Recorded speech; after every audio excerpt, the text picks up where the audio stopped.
നിലമ്പൂരിൽ ജയിച്ചത് ആര്യൻ ഷൗക്കത്താണെങ്കിലും അതിന് പിന്നിൽ പ്രവർത്തിച്ചത് സർജിക്കൽ സ്ട്രൈക്കെല്ലാം നടത്തിയത് മുസ്ലിം ലീഗ് തന്നെയാണ്. വിജയത്തിൻ്റെ ക്രെഡിറ്റ് കോൺഗ്രസിനുള്ളിൽ പങ്കുവയ്ക്കാൻ വി ഡി സതീശൻ ഒട്ടും സമ്മതമല്ലെങ്കിലും UDF അത് മുസ്ലിം ലീഗുമായി സതീശൻ പങ്കുവയ്ക്കുകയും ചെയ്തു. ഇതോടെ ലീഗിൻ്റെ ആത്മവിശ്വാസം ഇരട്ടിയായി വർദ്ധിച്ചു. ആരെ വേണമെങ്കിലും മലബാറിൽ, എന്തിന് ആലപ്പുഴയിൽ നിന്ന് പോലും സംസ്ഥാന നിയമസഭയിലേക്ക് പറഞ്ഞു വിടാമെന്ന നിലയിലേക്കായി ലീഗിൻ്റെ അമിതമായ ആത്മവിശ്വാസം. ലീഗിൻ്റെ വക പണി ഉടനെ അടുത്ത് വരുന്നുണ്ട്. അത് CPM-നിട്ടോ കോൺഗ്രസിനിട്ടോ ഒന്നുമല്ല ഇത്തവണ. ആർക്കിട്ടാണ്?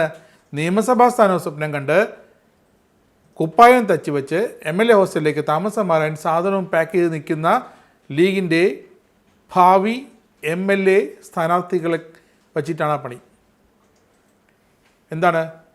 വരുന്ന 2026 നിയമസഭാ തെരഞ്ഞെടുപ്പിൽ 3 തവണ MLA ആയി കഴിഞ്ഞവരെ പരിഗണിക്കേണ്ട, മത്സരിപ്പിക്കേണ്ട എന്ന് ലീഗിൻ്റെ നേതൃത്വം ഇപ്പോൾ തീരുമാനമെടുത്തിരിക്കുകയാണ്. എന്നാൽ നേതൃത്വം അതങ്ങ് ശരിയാണെന്ന് സമ്മതിച്ചിരുന്നില്ല. പക്ഷേ ഏത് കല്ലിനെ പിളർക്കുന്ന ഉത്തരവാണെങ്കിലും ലീഗിനുള്ളിൽ ഇളവുണ്ട്. മുതിർന്ന നേതാക്കളായ PK കുഞ്ഞാലിക്കുട്ടിക്കും പിന്നെ MK മുനീറിനും ഈ വ്യവസ്ഥയിൽ ഇളവുണ്ടായിരിക്കും. അങ്ങനെ വന്നാൽ MLA കുപ്പായവും മന്ത്രി കുപ്പായവും ഒക്കെ തുന്നിക്കാത്തിരിക്കുന്ന പല പ്രമുഖരും പുറത്താകും. അതിൽ സിറ്റിംഗ് MLA-മാരും ഉണ്ടാകും. കഴിഞ്ഞ തവണ മത്സരിച്ച് കഷ്ടിച്ച് തോറ്റവരും ഉണ്ടാകും. ലീഗിൻ്റെ അഭിവന്ദന ജനറൽ സെക്രട്ടറി PK കുഞ്ഞാലിക്കുട്ടി ഇപ്പോൾ വേങ്ങരയിൽ നിന്ന് MLA ആണ്. മുനീറാകട്ടെ കോഴിക്കോട് സൗത്തിൽ നിന്നും MLA ആണ്. 3 ടൈം വ്യവസ്ഥ കർശനമാക്കുന്നതിൻ്റെ ഭാഗമായി തുടർച്ചയായി 3 തവണ മത്സരിച്ച് ജയിച്ചവരും 3 തവണ MLA ആയവരും. അടുത്ത നിയമസഭാ തിരഞ്ഞെടുപ്പിൽ വഴിമാറി നിൽക്കട്ടെ, യുവാക്കൾ കടന്നു വരട്ടെ എന്നാണിപ്പോൾ മുസ്ലിം ലീഗ് സംസ്ഥാന ഘടകത്തിൻ്റെ തീരുമാനം.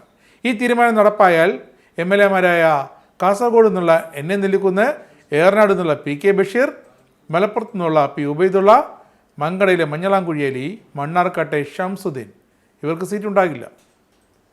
5 തവണ നിയമസഭയിലെത്തി മണ്ഡലത്തിലെ കൂറ്റനായി നിൽക്കുന്ന KP മജീദിനും ഇത്തവണയും അവസരം ലഭിച്ചേക്കില്ല. കാരണം മജീദിനെ കുഞ്ഞാലിക്കുട്ടിക്കും മുനീറിനുമൊപ്പം പെടുത്തിയിട്ടില്ല. ഇവക്ക് പുറമെ Vallikkunnu MLA P Abdul Hameed മാസ്റ്ററും Manjeri MLA UA ലത്തീഫും മാറി നിൽക്കാൻ സാധ്യതയുണ്ട്. യുവാക്കൾക്കാണ് ഈ 2 മണ്ഡലങ്ങളിൽ വീണ്ടും സാധ്യത അപ്പോൾ അടുത്ത സ്ഥാനാർത്ഥിയാകാൻ. മുസ്ലിം ലീഗിൻ്റെ മലപ്പുറം ജില്ലാ സെക്രട്ടറി, കേരള ബാങ്കിൻ്റെ ഡാറ്റ തുടങ്ങി ഒട്ടേറെ പദവികൾ വഹിക്കുന്നത് കൊണ്ടാണ് അബ്ദുൽ ഹമീദ് മാസ്റ്റർ ഇനി മത്സരിക്കാനില്ലാന്ന് തീരുമാനിക്കുന്നത്. എന്നാൽ ആരോഗ്യ പ്രശ്നങ്ങളാണ് UA ലത്തീഫിന് വെല്ലുവിളി. ഇവർ ഒഴിയുന്ന സീറ്റുകൾക്ക് പുറമെ കഴിഞ്ഞ തവണ മത്സരിച്ച് തോറ്റ സീറ്റുകളിലും തോറ്റവരെ മാറ്റി നിർത്തി യുവാക്കൾക്കും പുതുമുഖങ്ങൾക്കും അവസരം നൽകണമെന്നൊരു നല്ലൊരു തീരുമാനവും ലീഗ് എടുത്തിട്ടുണ്ട്. അതൊക്കെ അവിടെ നിൽക്കട്ടെ. കുഞ്ഞാലിക്കുട്ടിക്ക് ഇളവ് നൽകുന്ന മനസ്സിലാക്കാം. പക്ഷേ MK മുനീറിനെ എന്തിനാണ് ആ ഇളവ് കൊണ്ട് തൃപ്തിപ്പെടുത്തുന്നത്? ആർക്കാണ് മുനീർ വീണ്ടും മത്സരിക്കണം, മുനീറിന് ഇളവ് നൽകണമെന്ന് ലീഗിനുള്ളിൽ ഇത്ര താല്പര്യം? മുനീർ ഇല്ലാതെ ഇപ്പോൾ ലീഗിനുള്ളിൽ ഒന്നും നടക്കില്ല എന്നൊരവസ്ഥയാണ്. ഇപ്പോൾ വളരെ വ്യക്തമായി ലീഗിലെ ഒരു ഗ്രൂപ്പ്, ഒന്ന് PK കുഞ്ഞാലിക്കുട്ടിയുടെ കയ്യിൽ, മറ്റൊന്ന് ഭദ്രമായി MK മുനീറിൻ്റെ കയ്യിൽ. അതാണ് ഇപ്പോൾ ലീഗിലെ അവസ്ഥ. അപ്പോൾ മുനീറിനെ ഒഴിവാക്കാൻ ഒരിക്കലും ആർക്കും സാധിക്കില്ല. അതിനി ഏത് യൂത്തിൻ്റെ വളർച്ച മുരടിക്കുമെന്ന് പറഞ്ഞ് കരഞ്ഞാലും നടക്കില്ല. ഈ 2 പേരും കഴിഞ്ഞിട്ടേ ഉള്ളൂ മറ്റ് സ്ഥാനാർത്ഥികളെന്ന് വ്യക്തം. KM ഷാജി, PK ഫിറോസ് എന്നിവർക്ക് വിജയം ഉറപ്പുള്ള സീറ്റുകൾ ഇത്തവണ നൽകണമെന്ന ആവശ്യവും ലീഗിൽ ശക്തമായിക്കൊണ്ടിരിക്കുകയാണ്. കാരണം എങ്ങാനും തോറ്റുപോയാലോ മൊത്തത്തിൽ അടപടലം കൊഴിഞ്ഞു പോകും. ഇവർക്ക് പുറമെ മുസ്ലിം ലീഗിൻ്റെ, യൂത്ത് ലീഗിൻ്റെ നിരവധി പ്രമുഖ നേതാക്കളും കാത്തിരിക്കുകയാണ്. സാധ്യതാ പട്ടികയിലുണ്ടവരും. സാധ്യതാ പട്ടികയ്ക്ക് ഇപ്പോഴേ തയ്യാറാക്കി വെച്ച് കഴിഞ്ഞു.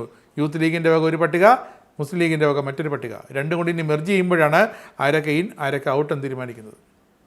മണ്ഡലത്തിൽ സ്വാധീനമുള്ള നേതാക്കളെ ഒഴിവാക്കുന്നത് ശരിയാണോ അതോ തെറ്റാണോ എന്ന ചോദ്യം ഇപ്പോൾ തന്നെ മുസ്ലിം ലീഗിൻ നേതാക്കളുടെ മുഖത്ത് നോക്കി അണികൾ MLA-മാരാകാൻ യോഗ്യത ഉള്ളവർ ചോദിക്കുന്നുണ്ട്. അതിനെന്ത് ഉത്തരം പറയുമെന്ന് അറിയാതെ കുഴങ്ങുകയാണ് ഇപ്പോൾ ലീഗ് നേതൃത്വം. PK ഫിറോസ് നേരത്തെ പറഞ്ഞെന്താണ്?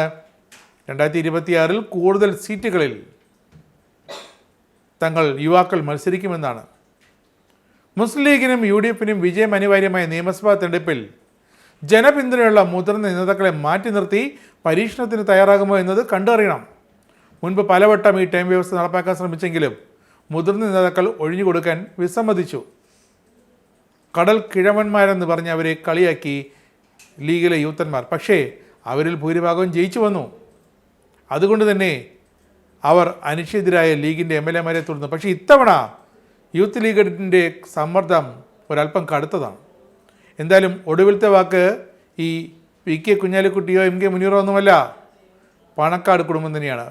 ലീഗിൻ്റെ സംസ്ഥാന പ്രസിഡന്റ് കൂടിയായ പാണക്കാട് സാദിഖ് അലി ശിഹാബ് തങ്ങളാണ് ഇക്കാര്യത്തിൽ അവസാനമായി തീരുമാനമെടുക്കേണ്ടത്. ഈ 3 ടേം വിജയകരമായി പൂർത്തിയാക്കിയ MLA-മാർ മാറി നിൽക്കണമോ അതോ അവർ വീണ്ടും തുടരണമോ എന്ന കാര്യത്തിൽ. രണ്ടാമത്തെ ടൈമിൽ ഇടതിനെ മുട്ടുകുത്തിക്കാൻ എന്തുകൊണ്ടോ UDF-ന് സാധിച്ചില്ല, മുസ്ലിം ലീഗിന് ഒട്ടും സാധിച്ചില്ല.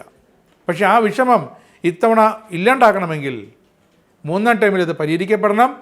അതിന് ഇമാതിരി പരീക്ഷണങ്ങൾ നടത്തിയിട്ട് വേണം ആ പരിഹാരക്രിയകൾ ചെയ്യാനെന്നാണ് ഇപ്പോഴത്തെ ലീഗിനുള്ളിൽ ചോദ്യം.